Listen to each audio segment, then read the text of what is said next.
Hello વિદ્યાર્થી મિત્રો, ધોરણ 10 સાયન્સની અંદર તમને આ ક્વેશ્ચન પેપર છે અને ક્વેશ્ચન પેપરનું સોલ્યુશન નીચે આપેલું છે. સોલ્યુશન સાથેનું બધા વિષયના પેપર તમને સખ્યા એકેડેમીમાંથી મળશે. તો ચેનલને લાઈક, શેર અને સબસ્ક્રાઈબ કરો. પ્લેલિસ્ટમાં જાઓ, બેલ આઇકન દબાવીને પ્લેલિસ્ટમાં જાઓ ને એટલે બધા જ સબ્જેક્ટના સોલ્યુશન સાથેના પેપર મળશે. વિભાગ બીની અંદર 2 ગુણના પ્રશ્ન જોઈ લો, પછી નીચે સોલ્યુશન છે.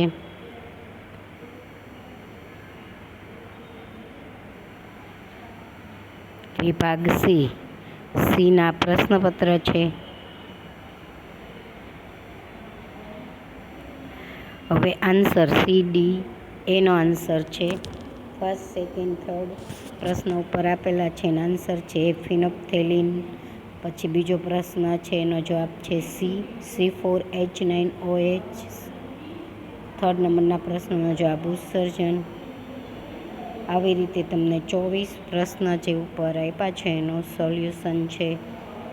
તો તમે 5 પેપર પરીક્ષાની અંદર જો સારી રીતે તૈયારી કરી લેશો તો તમારે 70 અપ માર્ક્સ ચોક્કસ આવશે જ. 5 પેપરની તૈયારી જો થઈ જાય તો એની અંદર લગભગ બધું આવી જાય. વિભાગ બી છે. બીની અંદર ઉપર ક્વેશ્ચન પેપર હતું, આ સોલ્યુશન છે. 25, 26,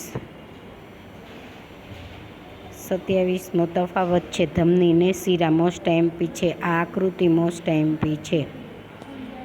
પુષ્પના આયામ છેદની આકૃતિ, એટલે એ તમારે તૈયારી કરી લેવી. આ સંજ્ઞા ખાસ 1-2 તો હશે જ સંજ્ઞા, એટલે 2 તો તમારે તૈયારી કરી લે. એક સમ હશે. દાખલો સહેલો જોઈશ, કદાચ તમને ન આવડે તમે ઓપ્શનમાં પ્રશ્ન નીકળી જાય. મોસ્ટ આઈએમપી ચુંબકીય ક્ષેત્ર રેખાઓની લાક્ષણિકતા હોય જ છે દર વર્ષના પેપરમાં. એટલે મોસ્ટ આઈએમપી પ્રશ્ન છે. મોસ્ટ આઈએમપી આ પ્રશ્ન છે. અમુક પ્રશ્નો ફિક્સ જ હોય, દર વર્ષે પૂછાતા હોય, એ તમારે કરી જ લેવાના. તફાવત એક હશે જૈવિક ઘટકો અને અજૈવિક બાયોલોજીમાંથી.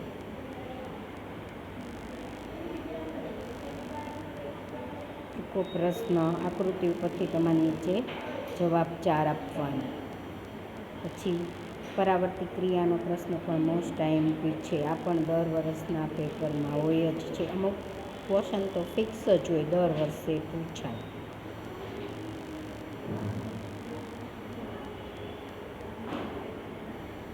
પછી નર અથવા તો માદા બેમાંથી એક આકૃતિ. મોસ્ટ આઈએમપી બેમાંથી એક.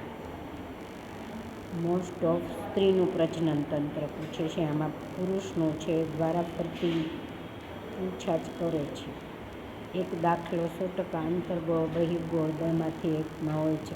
લેન્સ હોય અથવા તો અરીસો હોય છે. સૂત્ર આવડે, કિંમત મૂકો, સાદુરૂપ જો આવડે તો તમને દાખલો આવડે. એક આકૃતિ આ 100% હોય, ગમે તે જુદા જુદા સ્થાને વસ્તુને મૂકતા એનું પ્રતિબિંબ જુદા જુદા સ્થાને મળે. એટલે પ્રતિબિંબવાળો પ્રશ્ન પણ તમને સખ્યા એકેડેમીમાં પ્લેલિસ્ટમાં આઈએમપી પ્રશ્નો તમને આપેલા જ છે, એમાં તમે જોઈ લેજો. બધા આઈએમપી કેમેસ્ટ્રી, ફિઝિક્સ ને બાયોના અલગ અલગ છે.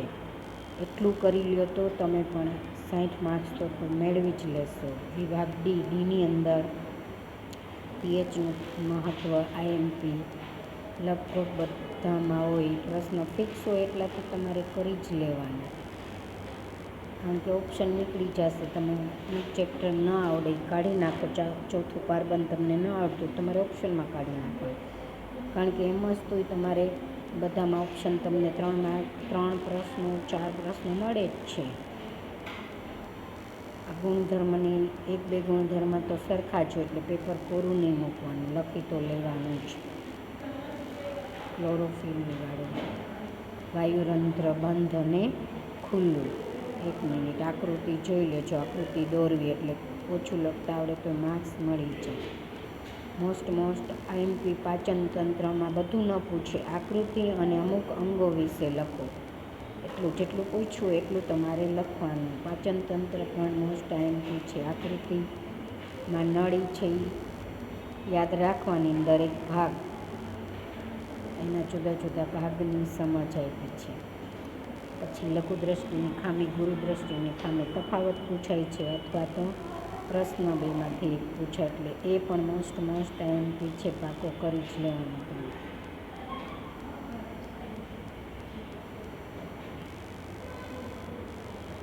અર્થિંગનો ફ્યુઝનો એક પ્રશ્ન હોય, ફ્યુઝના ઉપયોગ, અર્થિંગ એટલે શું? અર્થિંગ વાયર અહીંયા સમજાયું છે. સમાંતર શ્રેણી જોડાણ પૂછાય, મોસ્ટ આઈએમપી તફાવતવાળું પણ પૂછાય અથવા તો ફાયદા ગેરફાયદા પૂછાય છે.